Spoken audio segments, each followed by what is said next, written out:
प्रेमियों, दुनिया भर की दौलत, शोहरत और सुख सुविधाएं होने के बावजूद इंसान का मन शांत क्यों नहीं होता? क्यों हमारे अंदर एक खालीपन है, एक ऐसा अंधेरा है जिसे दुनिया का कोई सूरज रोशन नहीं कर सकता? आज का सत्संग कोई साधारण चर्चा नहीं है। आज हम उस चाबी को घुमाने जा रहे हैं जो सदियों से संतों, महापुरुषों और पीर पैगंबरों के पास सुरक्षित रही है।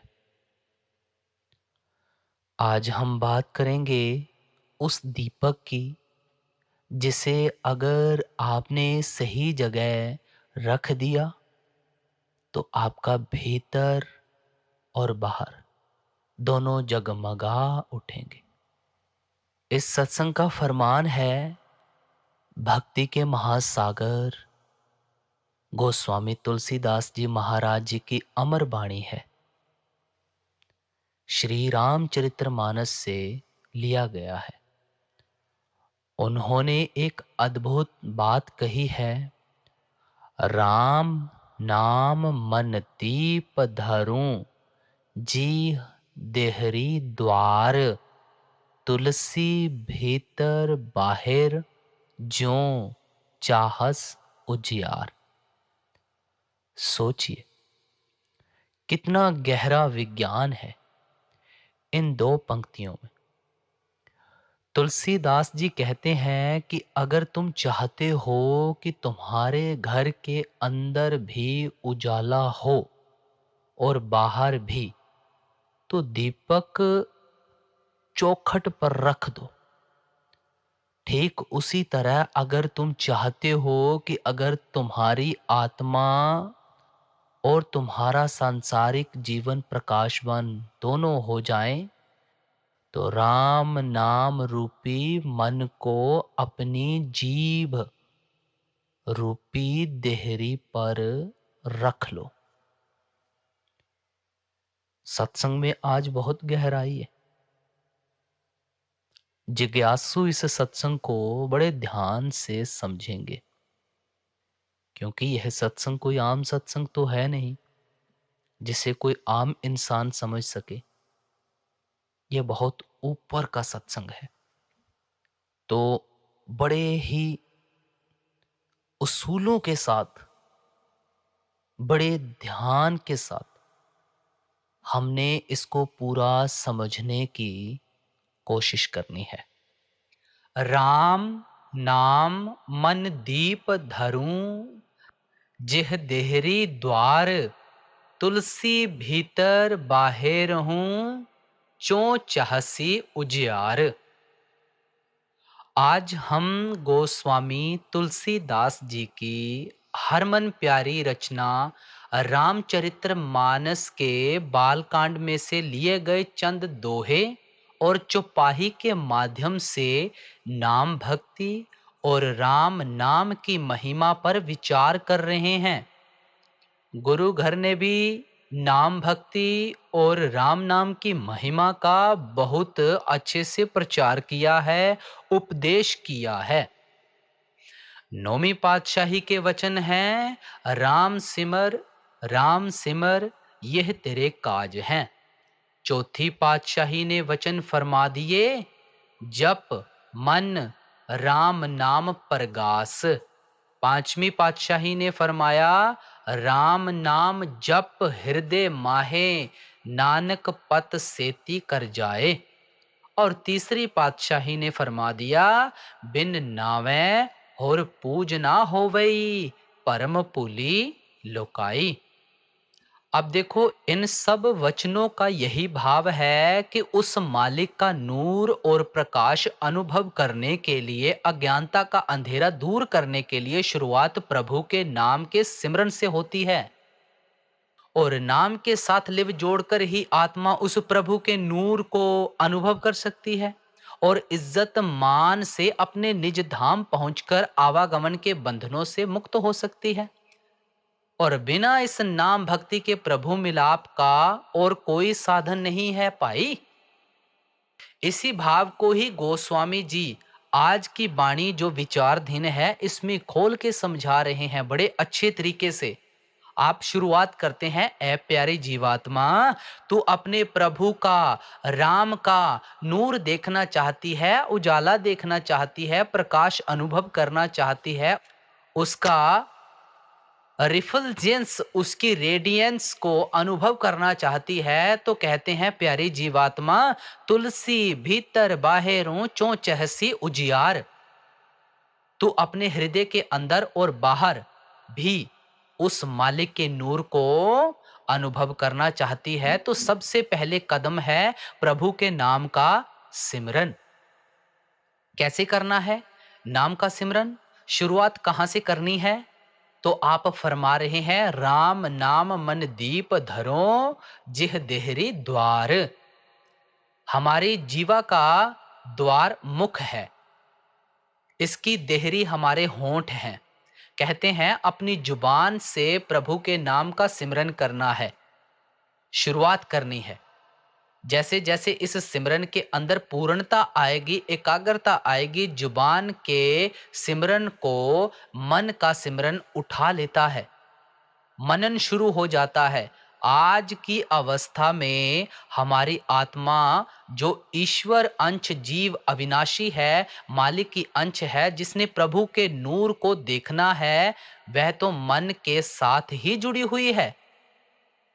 जैसे जैसे मन के अंदर सिमरन करने में गहराई आएगी, मन और आत्मा दोनों ही एकाग्रचित होंगे।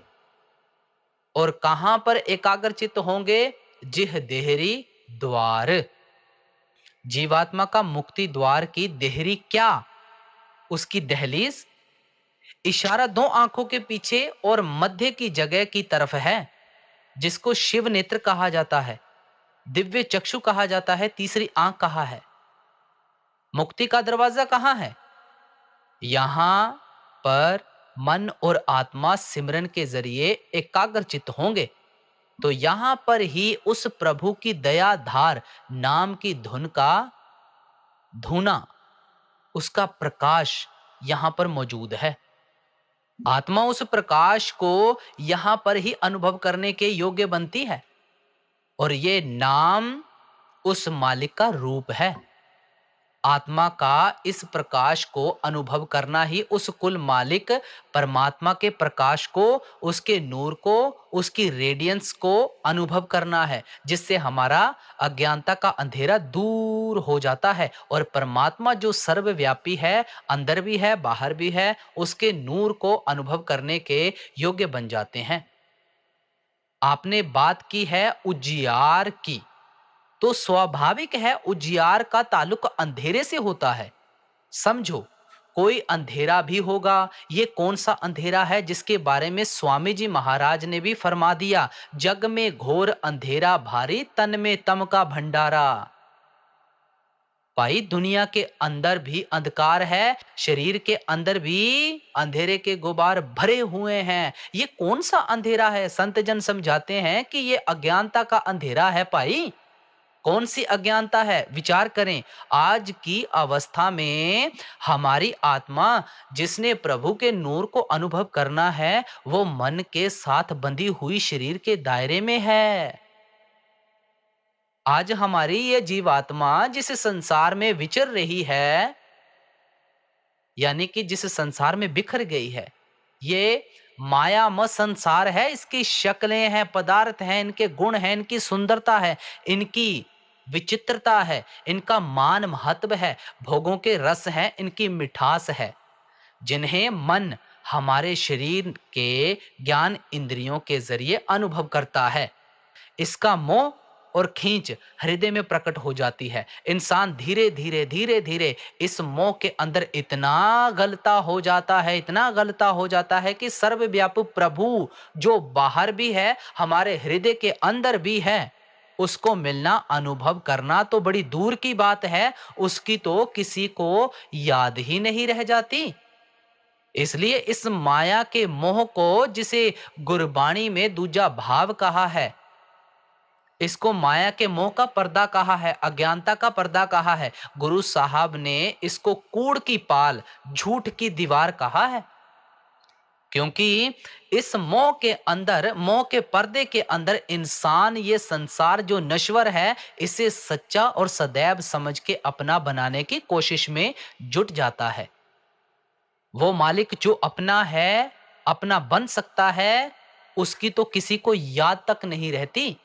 गोस्वामी जी अपने ही तरीके से इस बात को समझाते हुए फरमाते हैं, मोह निशा सब सोवनिहारा, देख्य सपन अनेक प्रकारा। कहते हैं ये माया के मोह के अंदर, ये मीठी नींद में सारी दुनिया सोई पड़ी है और अनेक प्रकार के सपने देख रही है। जो कुछ भी हम जीवन में देख रहे हैं, हासिल करने की कोशिश करते हैं, ये एक सपना मात्र है। इसमें कुछ भी सच्चाई नहीं है। इस अंधेरे के कारण, अज्ञानता के अंधेरे के कारण, माया के मोह के पर्दे के कारण इंसान उस कुल मालिक परमात्मा जो सर्वव्यापी है, उसके नूर को, उसके प्रकाश को अनुभव नहीं कर पाता। भाई किस तरीके से इस प्रकाश को अनुभव किया जाता है, पूरा समझने की कोशिश करनी है। तो आपने वचन फरमाए, राम नाम मन दीप धरूं। विचार करें, राम नाम से सीधे अर्थ है रमता इत राम, जो जर्रे जर्रे पत्ते पत्ते में रम रहा हो, वो कुल मालिक परमात्मा है। नाम क्या है? अब समझो, नाम क्या है? नाम उस मालिक का निज स्वरूप है, जो सूक्ष्म है, चेतन है, जिस रूप में मालिक को आत्मा अनुभव कर सकती है। ये नाम मालिक की दया धार बनकर आत्मा के निज धाम से उतरता है और आत्मा को मालिक से मिलाने का काम करता है। इस नाम के अंदर आगे खोल के विचार करेंगे, इसके अंदर सूक्ष्म आवाज है, सूक्ष्म प्रकाश है। आत्मा जो परमात्मा की अंश है, उसके अंदर भी इस प्रकाश को देखने की शक्ति निरत है, उस आवाज को सुनने की शक्ति सुरत है। जब आत्मा सिमरन के जरिए अपने सत्ता केंद्र, जो आत्मा की मुक्ति द्वार की देहरी है, वहां पर एकाग्रचित हो जाती है, तो स्वाभाविक ही भाई दोनों सूक्ष्म है, चेतन है। नाम भी सूक्ष्म चेतन है, आत्मा भी सूक्ष्म चेतन है। रिश्ता चुंबक और सुई का है। जैसे ही उस नाम के दायरे में आत्मा आती है, स्वाभाविक तौर से ही नाम के प्रकाश को अनुभव करना शुरू कर देती है। अज्ञानता का अंधेरा दूर हो जाता है। हम मालिक के नूर और प्रकाश को देखने के योग्य बन जाते हैं। अब क्योंकि वाणी रामचरितमानस में से है, कहीं ये विचार मन में ना रह जाए कि राम नाम मन दीप धरूं, इसका जो जाप है, क्या श्री रामचंद्र जी महाराज के नाम के जाप की तरफ इशारा करता है? नहीं। समझो, इस बात पर विचार करने की जरूरत है।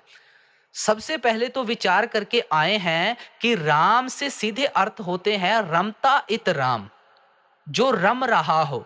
फिर भी मन में शंका ना रह जाए तो रामचरितमानस के माध्यम से ही विचार करते हैं कि तुलसी साहिब का उस राम जिसकी भक्ति करनी है, इनका क्या अभिप्राय है, क्या मतलब है। तो आप जी ने ऋषि यज्ञवल्क्य और ऋषि भारद्वाज के वार्तालाप के माध्यम से बड़े सुंदर तरीके से ये बात समझाई है। ऋषि भारद्वाज ऋषि यज्ञवल्क्य को प्रश्न करते हैं कि कवन राम प्रभ पूछे तोहे, कहिए बुझाई कृपा निधि मोहे।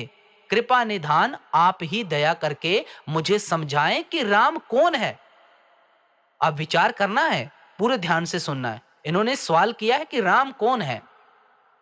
क्या ये सियावर मर्यादा पुरुषोत्तम श्री राम जी महाराज हैं, जो दशरथ नंदन है?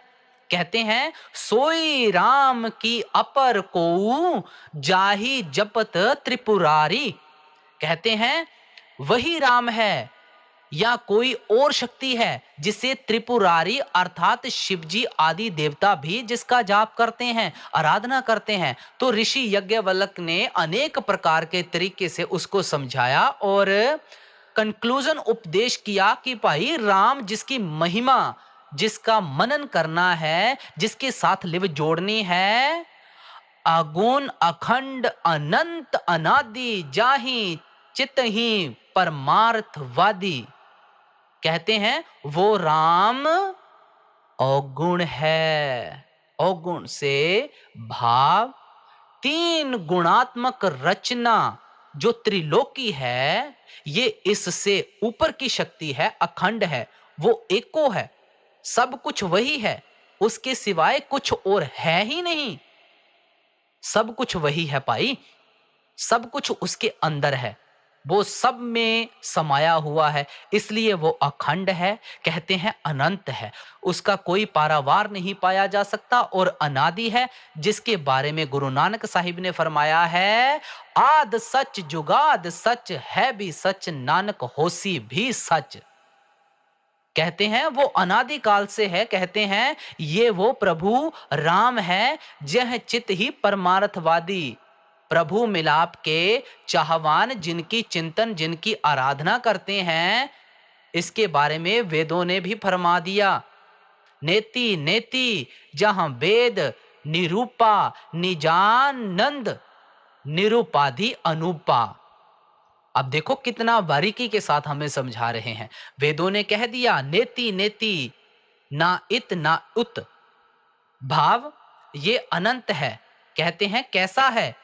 निजानंद, वो आनंद स्वरूप है, आनंद की अवस्था में है। निरुपाधि, उसका मुकाबला, उसकी तुलना किसी चीज से की नहीं जा सकती।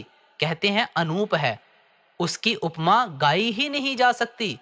फिर भी आम धारणा है कि विष्णु अवतार श्री रामचंद्र जी महाराज हुए हैं। इस बात को स्पष्ट करते हुए भी आपने फरमा दिया, शंभु विरची विष्णु भगवाना उपजहि जस अंश ते नाना।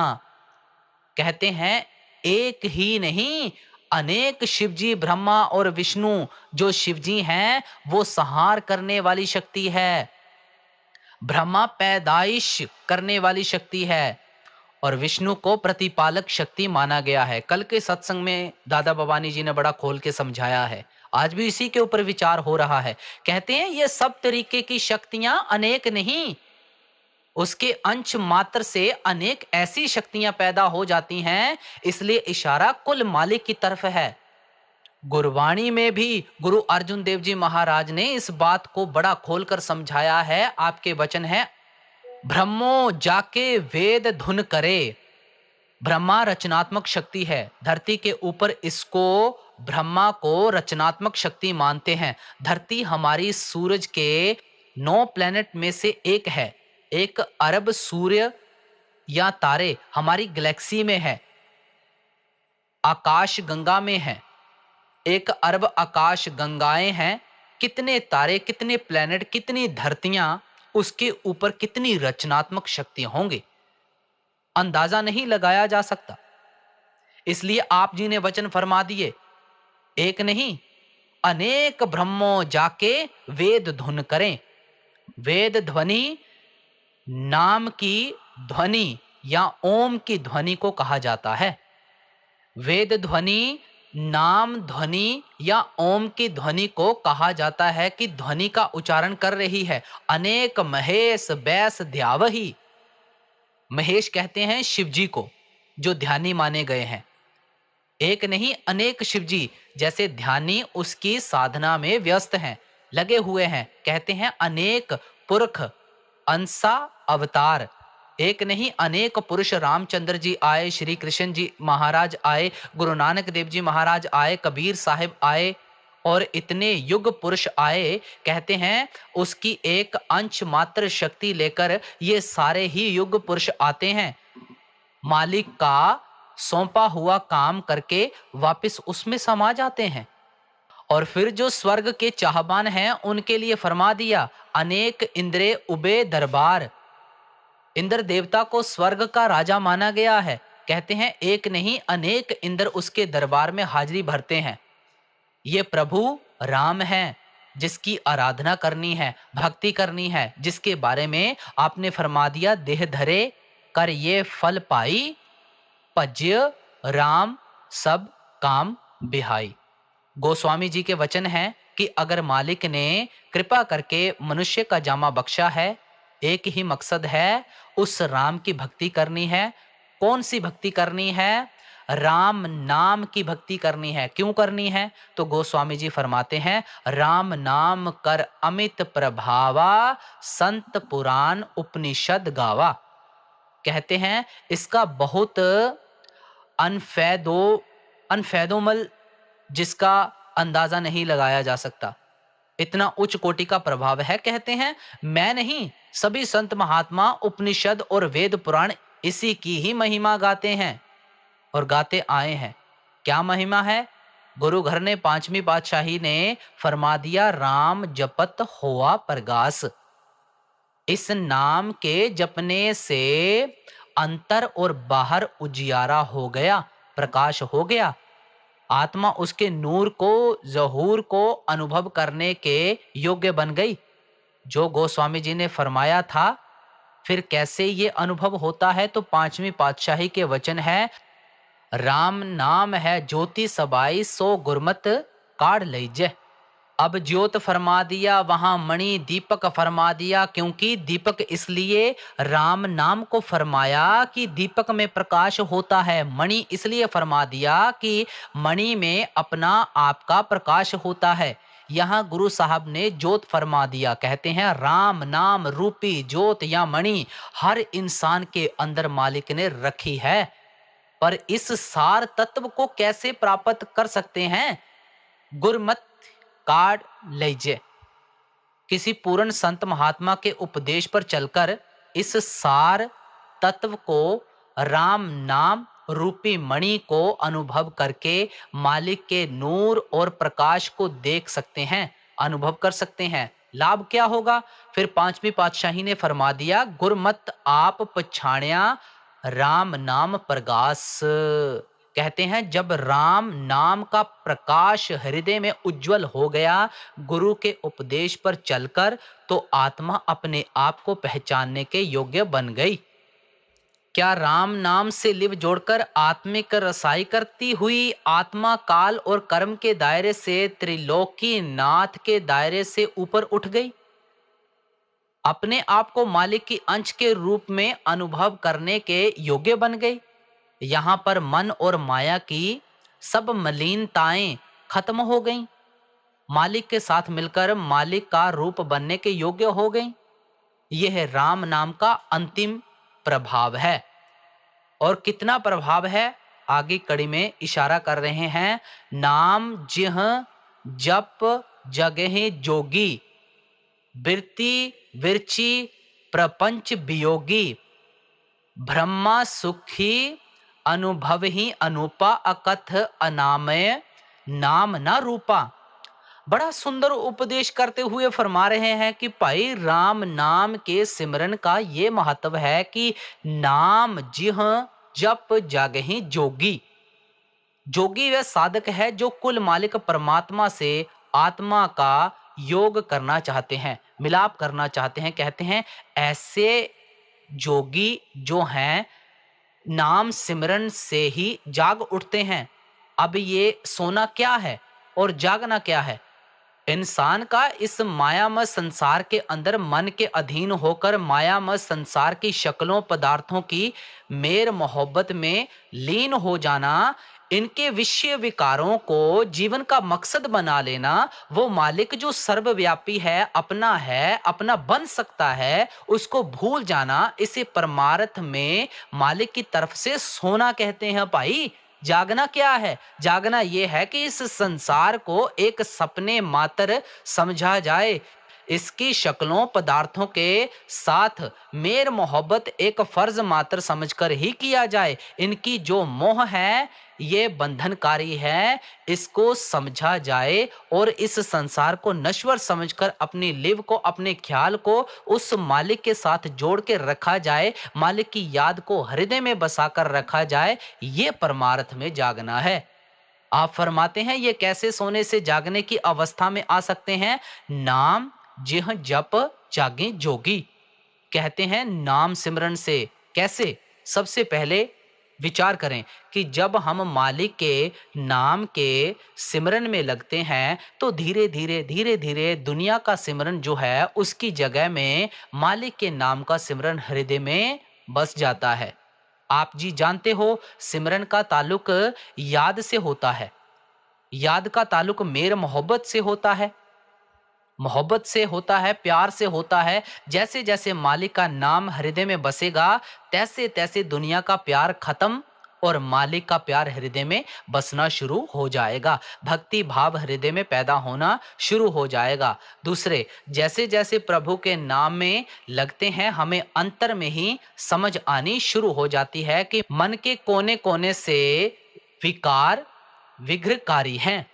कौन कौन सी हमारी कमजोरियां हैं, इनको कैसे दूर करना है, उसके लिए इंसान दृढ़ संकल्प होता है। धीरे धीरे ये मोटे मोटे विकार दूर होते हैं।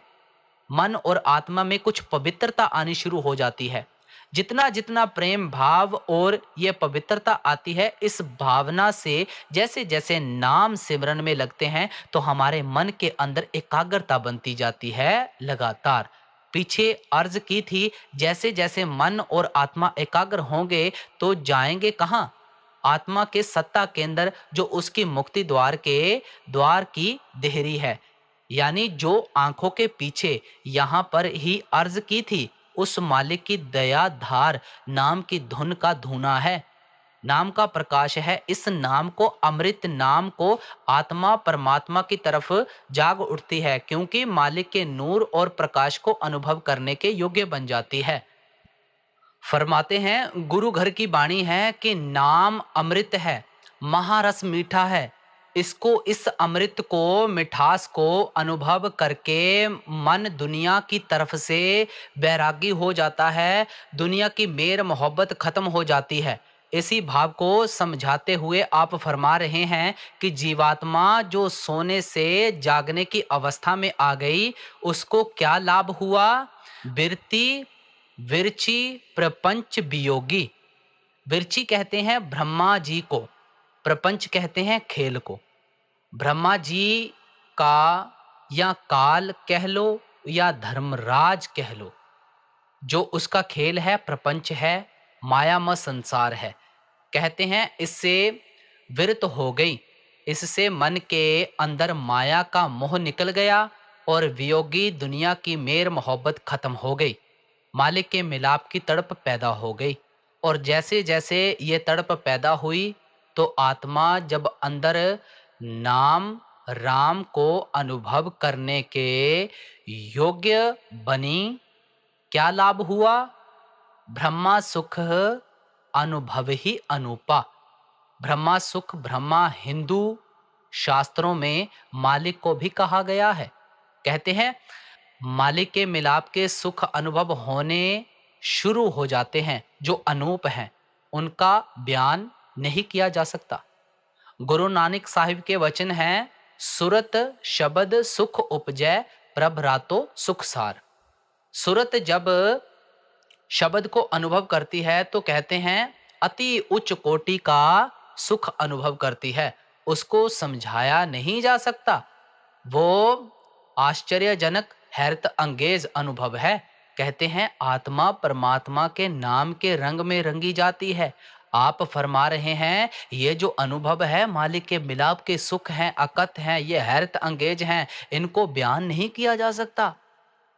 आम बाबा जी सत्संग में गूंगे का गुड़ कहकर समझाते हैं, अनामय इस सुखों का कोई नाम भी नहीं दिया जा सकता, नाम ना रूपा, क्योंकि जिसका कोई रंग रूप नहीं है, ये आत्मा के अनुभव करने की चीज है। इसी सारे ही भाव को समझाते हुए गुरु नानक साहिब ने वचन फरमाए, नाम रते रैभण सोझी होई, नानक नाम रते सदा सुख होई। नाम के साथ लिव जोड़ने से ब्रह्मा का प्रपंच क्या त्रिभुवन की सोझी आ गई। इस सारी रचना का भेद समझ में आ गया। नाम के रंग में रंगी हुई आत्मा सदा के सुख की अधिकारी बन गई। इसलिए फरमा दिया, इहा सुख आगे आवे काम, रसना जपिए एको नाम।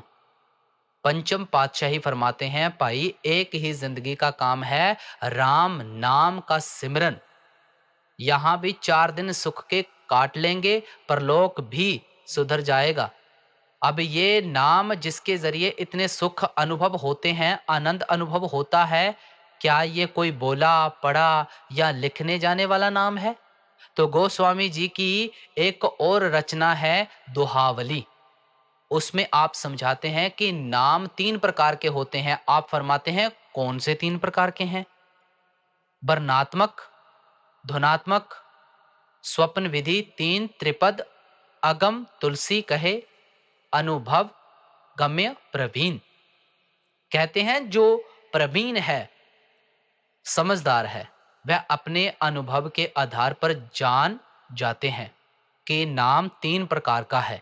एक वर्णात्मक है जो लिखा जा सकता है, पढ़ा जा सकता है, बोला जा सकता है। राम, रहीम, कुल, मालिक, दया, पुरुष, अकाल पुरख, ये सारे ही नाम जो हैं लिखे पढ़े या बोले जा सकते हैं। एक है श्रवणात्मक जो लिखा पढ़ा नहीं जा सकता, सुना जरूर जा सकता है। वो कौन सा है? जैसे घंटे की आवाज हो, शंख की आवाज हो, यह सुनी जा सकती है, पर यह कानों से ही सुनी जा सकती है। इसको हम अगम नहीं कह सकते।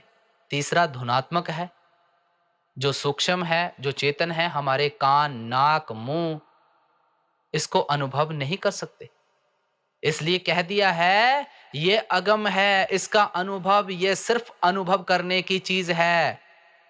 कहते हैं ये जो धुनात्मक नाम है यही मालिक का सच्चा नाम है, जिसे राम नाम कहकर समझा के आए हैं।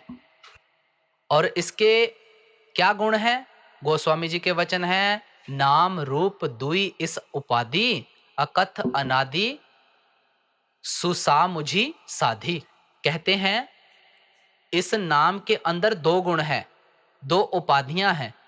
एक तो ये ईश्वर का रूप है, दूसरा इसके गुणों को वही जीवात्मा समझ सकती है जो साधना में लग के इसको अंतर में अनुभव करती है।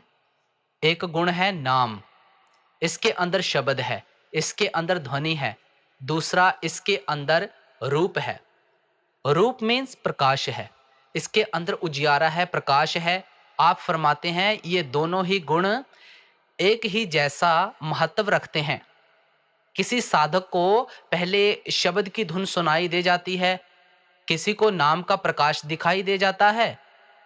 इनमें से कौन बड़ा है, कौन छोटा है, कौन पहले कौन बाद में आता है, यह विचार नहीं करना चाहिए। आप यहां तक फरमा देते हैं, को वड छोट कहत अपराध, सुन गुण भेद समूह झिह साधु। कहते हैं साधना करने वाले खुद ही अंदर अनुभव कर लेते हैं कि नाम के 2 गुण हैं, आवाज और रूप या प्रकाश का एक ही जैसा महत्व है। अगर कोई एक को बड़ा और दूसरे को छोटा कहता है, कहते हैं ये भी अपराध है, क्योंकि दोनों की एक जैसी महानता है भाई। इसलिए गुरु नानक देव जी महाराज जी के वचन फरमा दिए, अंतर ज्योत निरंतर बाणी साचे साहिब सियों लिवलाई। ये अंतर में जो प्रकाश में ज्योत है, मणि है, नाम रूपी, कहते हैं इसके अंदर निरंतर बाणी है, मालिक की आवाज है, शब्द है। इससे लिव लगाना ही मालिक के साथ प्रेम का रिश्ता जोड़ना है। और प्रभु मिलाप के लिए जो और कदम उठाने हैं, नाम सिमरन के लिए आगे आप इशारा कर रहे हैं, जान चहे गुण गति ज्यों, नाम जपत जान ही त्यों, साधक नाम जप ही लय लाए, हो ही सिद्ध अनिमादिक पाए, जप ही नाम जन आरत पारी, मिट ही कुसंकट हो ही सुखारे। राम नाम की भक्ति का, राम नाम की आराधना का महत्व समझाते हुए आप फरमा रहे हैं कि प्यारी जीवात्मा, जान चाहिए गुण गति ज्यों। अगर तू उस प्रभु राम की गुण गति, गुण महत्व समझना चाहता है, जिसको अनुभव करने से ब्रह्मा सुख ही अनूपा, जो उसके मिलाप के अनूप सुख हैं, अनुभव हैं, वो सुख है, वो अनुभव किए जा सकते हैं। जो कहते हैं भाई इसका एक ही तरीका है, नाम जपत जानहे त्यों।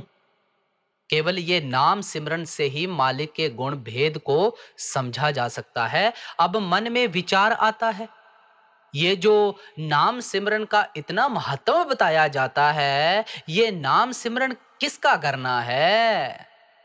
नाम सिमरन की शुरुआत तो वर्णात्मक नाम से ही होती है और मनन के जरिए ये धुनात्मक नाम तक पहुंच जाती है, सुरत सिमरन तक पहुंच जाती है।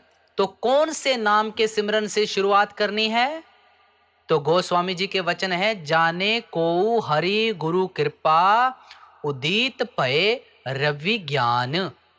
कहते हैं बड़ा कोई भाग्यशाली हो वो हरि रूप गुरु, जो हरि की मालिक की भक्ति करके मालिक का रूप बन चुका हो, वो कोई कृपा कर दे, दया कर दे, उस नाम को सिमरन द्वारा अंतर में अनुभव करने का भेद समझा दे, नाम सिमरन का भेद समझा दे। जीवात्मा उसके उपदेश के अंदर चले तो कहते हैं उस नाम सिमरन के जरिए नाम उसी तरीके से प्रकट हो जाता है जैसे सूरज उदय होने के साथ ही अनुभव हो जाता है।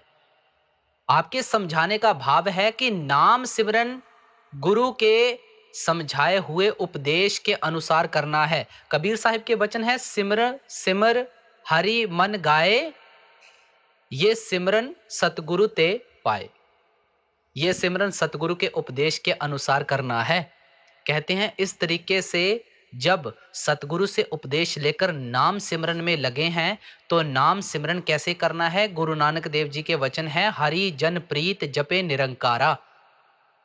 प्रेम प्यार से, लगन से, श्रद्धा से और मालिक की तरफ खींच या भक्ति रखकर नाम सिमरन में लगना है। इस तरीके से जब नाम सिमरन में लगते हैं, पीछे अर्ज की थी, मन और आत्मा सिमटकर आत्मा के मुक्ति द्वार पर एकाग्र हो जाते हैं, तब अंतर में नाम के साथ लिव जुड़ जाती है, जिसे आप फरमा रहे हैं, साधक नाम जपहें लय लाए।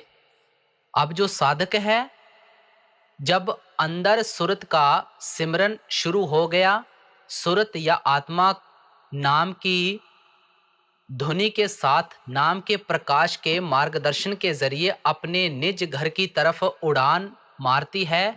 इससे अनेक प्रकार के लाभ होते हैं।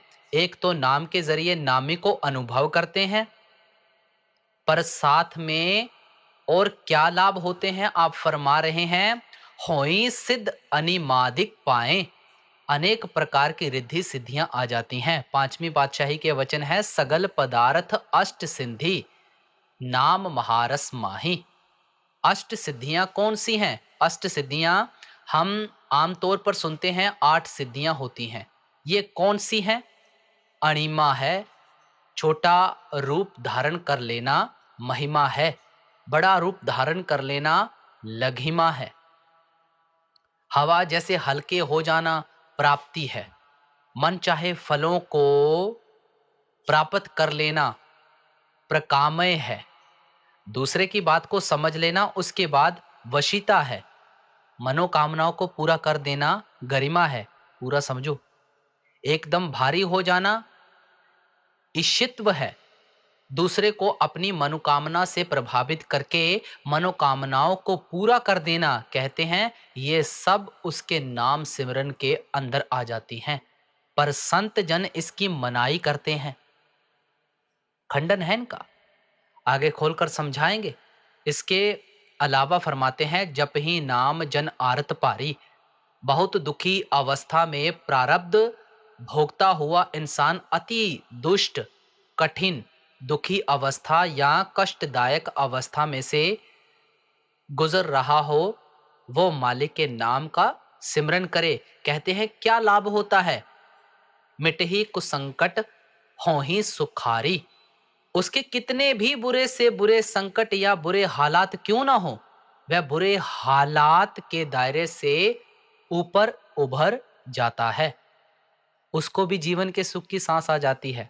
नाम सिमरन के जरिए ये कैसे हो जाता है, विचार करने की जरूरत है। जैसे जैसे नाम सिमरन में लगते हैं, इंसान के अंदर उच्च कोटि की सहनशीलता आ जाती है, धैर्य आ जाता है। कितने भी मुश्किल हालात हों, उसको सहन करने की शक्ति नाम सिमरन में है। दूसरा, इसको नाम को मालिक के हुक्म का मुजस्सब माना गया है। जैसे ही नाम के अंदर लिव जुड़ती है, हम मालिक के हुक्म के अंदर आ जाते हैं, भाने के अंदर आ जाते हैं। ये वो अवस्था है जहां पर जीवन का हर हालात, सुख का सुख होने का, दुख का दुख होने का डिफरेंस ही पता नहीं चलता। दोनों ही हालात को इंसान मालिक की रहमत और बख्शिश समझकर राजी व रजा रहकर जीवन की बितानी शुरू कर देता है। इसलिए गुरु साहब ने फरमा दिया, पांचवी पातशाही के वचन है, सर्व रोग का औखद नाम। आप फरमा रहे हैं इसको दुख भंजन भी कहा है। एक और जगह चौथी पातशाही ने फरमा दिया, हरि हरि तेरा नाम है दुख मेटन हारा। इस नाम भक्ति के साधन से, नाम भक्ति के साधन करने के लिए, क्योंकि इसमें इतने फल हैं, तो स्वाभाविक तौर है कि इंसान अलग अलग मनोकामनाएं लेकर नाम भक्ति में लगते होंगे, जिसका जिक्र आप आगे कर रहे हैं। राम भगत जग चार प्रकारा, सुकृति चार्यों अनघ उदारा, चहूं चतुर कहूं नाम आधारा, ज्ञानी प्रभहि विशेषी प्यारा। आप फरमा रहे हैं बकौल पांचवी पातशाही जिस नाम को सुखमणि सुख अमृत प्रभ नाम कहा है, जो सुखों की मणि है, जो अमृत है, आत्मा को जन्म मरण के बंधनों से मुक्त कराने की शक्ति रखता है, और इसके जाप से अनेक प्रकार की जो सिद्धियां आ जाती हैं, कष्ट दूर हो जाते हैं। तो स्वाभाविक तौर है कि अलग अलग मनोकामनाएं लेकर इंसान नाम की भक्ति में लगता है, उस प्रभु राम की भक्ति में लगता है। कौन कौन सी मनोकामनाएं लेकर चलते हैं, किस तरह के हैं? आप कहते हैं मालिक के भक्त चार तरीके के होते हैं। एक होते हैं आर्थी, जो अर्थ को लेकर यानी धन दौलत महल माड़ियां विषय विकारों के सुखों को जीवन का मकसद लेकर मालिक की भक्ति में लगते हैं। दूसरे होते हैं आर्त, जो दुखों कष्टों को मिटाकर जीवन में सुख की अवस्था लाने के लिए मालिक की भक्ति करते हैं। तीसरे होते हैं जिज्ञासु, जो विरंची का प्रपंच है, ब्रह्मा की रचना है, इसको समझने की कोशिश की जिज्ञासा रखते हैं, ताकि इसके असली भेद को समझ के कि ये नश्वर है, अंजन माही निरंजन रह के जीवन बिता सकें।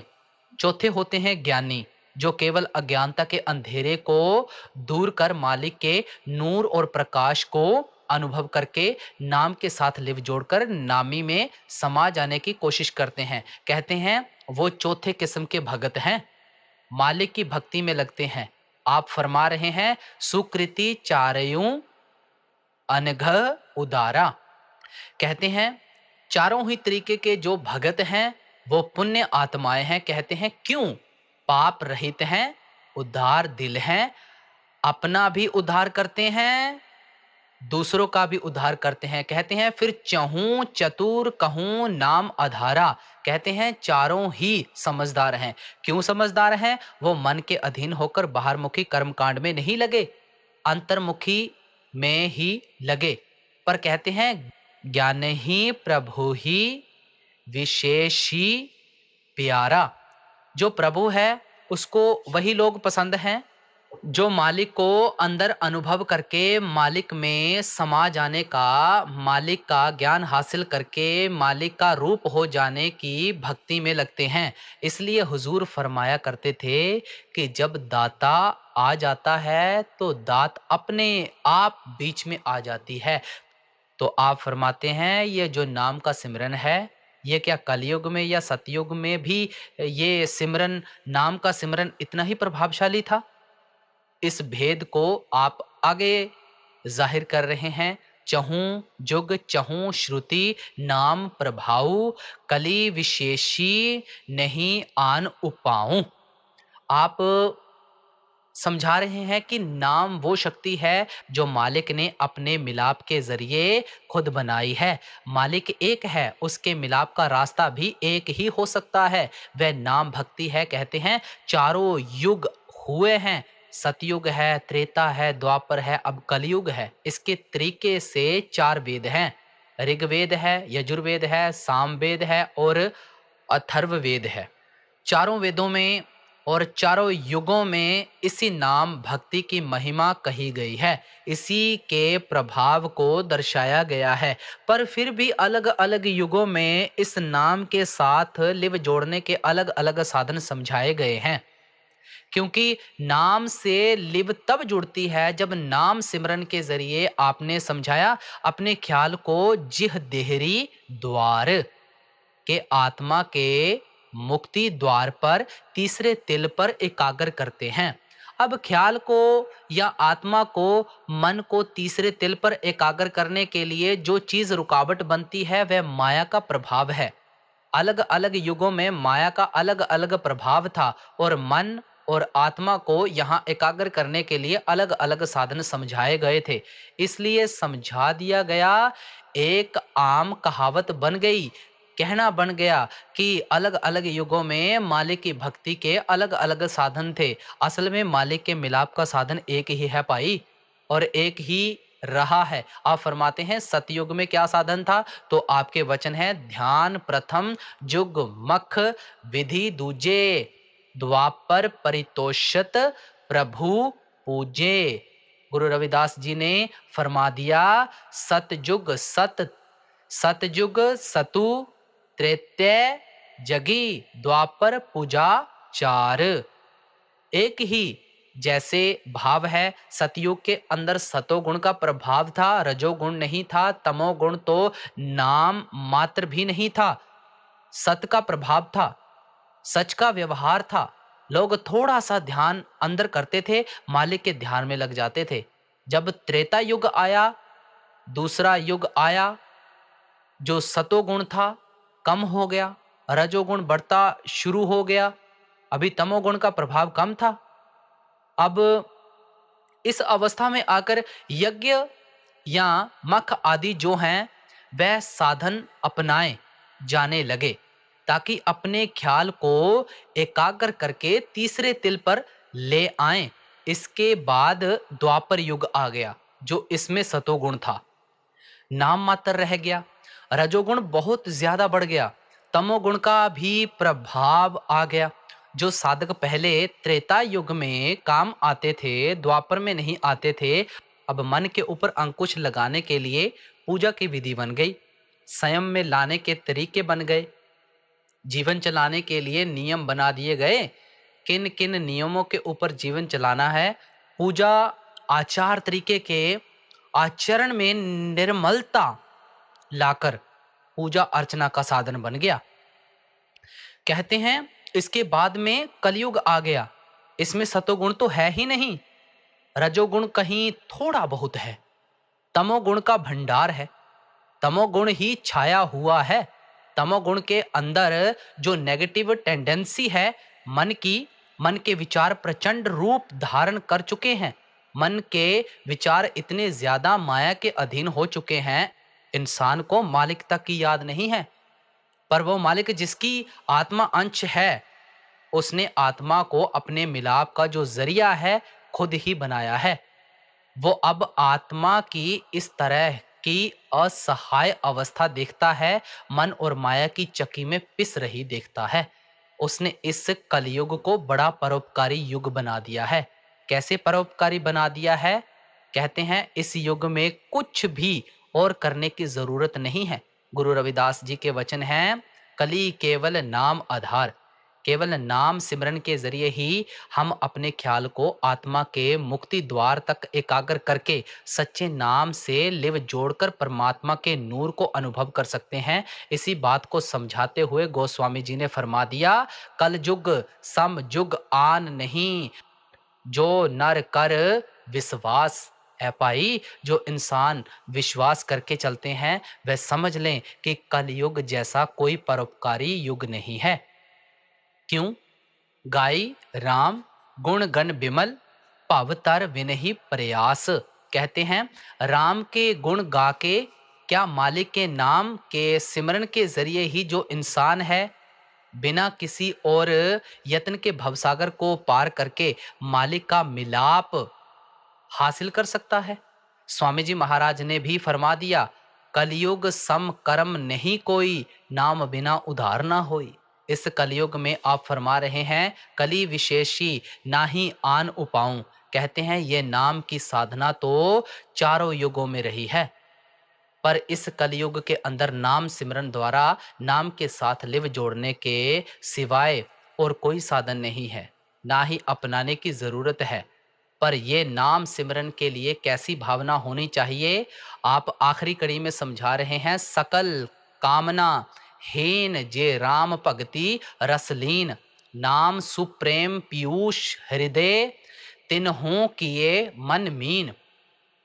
अब अंत की कड़ियों में हमें समझाते चले गए हैं, पीछे समझा के आए हैं अलग अलग तरीके की ये मनोकामनाएं लेकर इंसान उस राम या मालिक की भक्ति में लगता है। आप समझाते हैं कोई भी कामना हृदय में नहीं होनी चाहिए, मालिक की प्राप्ति के लिए मनोकामना रखना भी एक कामना है। कहते हैं सकल कामनाहीन, हर तरीके की जो कामना है, चाहत है, उसको त्याग कर केवल मालिक के प्रेम बस होकर उसके प्रेम के लिए उसके प्रति श्रद्धा मान सत्कार रखकर अपने गुरु के उपदेश को उसका हुक्म जानकर उसकी पालना करने के लिए ही उस मालिक के नाम सिमरन में लगना है। हमारा ये फर्ज है, बाकी काम वह खुद करेगा। यही बात समझा रहे हैं कि जो इस तरीके से नाम भक्ति में राम भक्ति में लगते हैं, हर तरीके की कामना त्याग करके मालिक उन पर अपार कृपा करता है, दया करता है। वह भी प्रेम बस होकर नाम पीयूष, जो नाम अमृत है, वो इनके हृदय में बस जाता है। वह नाम को अंदर में अनुभव करके मालिक के नूर और प्रकाश को देखने योग्य बन जाते हैं। क्या उस मालिक के साथ मिल जाते हैं। उनका मन जो आज की अवस्था में संसार की शक्लों पदार्थों के मोह में गलता है, वो भी नाम के साथ लिव जोड़ के मन भी उस मछली की तरह हो जाता है जो मछली पानी के प्यार में लीन है। मन भी नाम के अंदर लीन हो जाता है, फिर इसके ऊपर माया का प्रभाव नहीं रहता। तो इंसान का फर्ज क्या है? नाम भक्ति में लगना है, पर कोई कामना रख के नहीं लगना, प्रेम प्यार से करना है। जो कुछ होना है मालिक की भक्ति से होना है। हमारा जो पुरुषार्थ है ज़रूरी है, करनी ज़रूरी है, भजन ज़रूरी है। इसलिए उस मालिक के आगे विनती भी हृदय में रखनी है, अब प्रभु कृपा करहूँ, एहे भांति सब तज भजन करो दिन राति। तो आज का सत्संग हम यहाँ पर समाप्त कर रहे हैं।